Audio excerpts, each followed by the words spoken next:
Okay, so next we're going to have a look at the horse walking up and down in a straight line. So if we walk up and down, the reason to do this first of all is that we're going to have a look to see first, number one, if there's any obvious lameness. So if he's very, very lame, then I might not do very much more of the lameness investigation, but we're having a look to see if there's any obvious lameness there.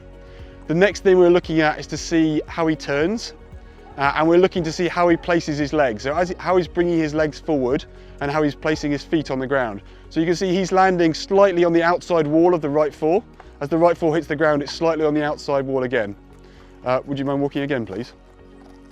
And the other reason to allow horses to walk up and down before we start asking them to trot is that particularly if they're in an unusual situation, so for instance at a veterinary clinic, it allows them to get to know what we want them to do. So we're basically teaching them that this is the job for this morning, that they have to go up and down.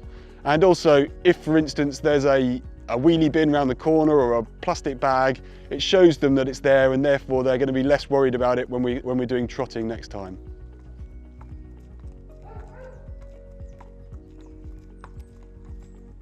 Okay, fantastic. So the next thing we're going to do is watch the horse trot up and down in a straight line. So we'll break it down into front end and back end, okay? So if you start trotting, please, Jade. When we're looking at the front end, what I'm looking for is to see if the head is moving nice and still and nice and straight, or if it's bobbing up and down at all. And you can see that when the horse is trotting away from you, but it's usually easier to see it when the horse is trotting towards you. So I'm going to pick one particular spot.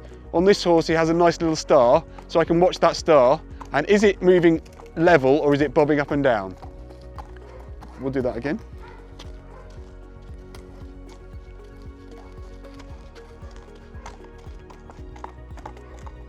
So if you watch his ears as he goes away from you, it's going down ever so slightly.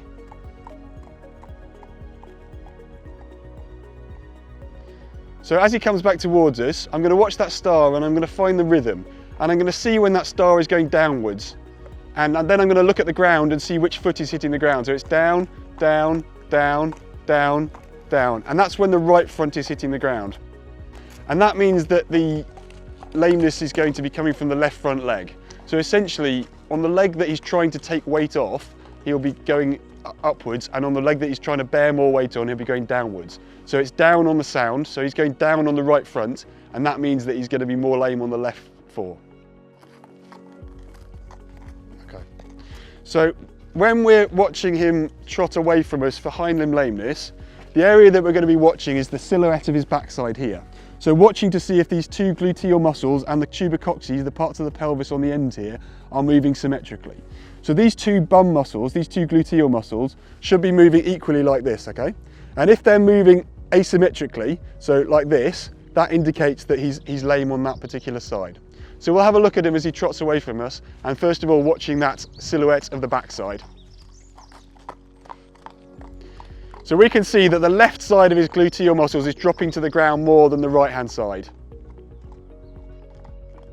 So again, the left side is going down, down, down, down, down, and that indicates that he's sore on that left hind leg. So on the hind limbs, it's going down on the same side as the lameness.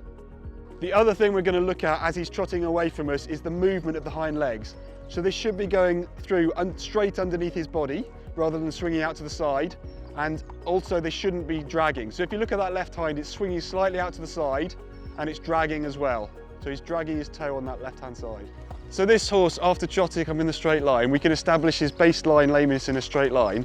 And he's mildly consistently lame in the left fore, so we'd probably call that 2 out of 5 lame on the left fore. And he's more obviously or moderately lame on the left hind in a straight line, so I'd probably call that 3 out of 5 lame on the left hind in a straight line.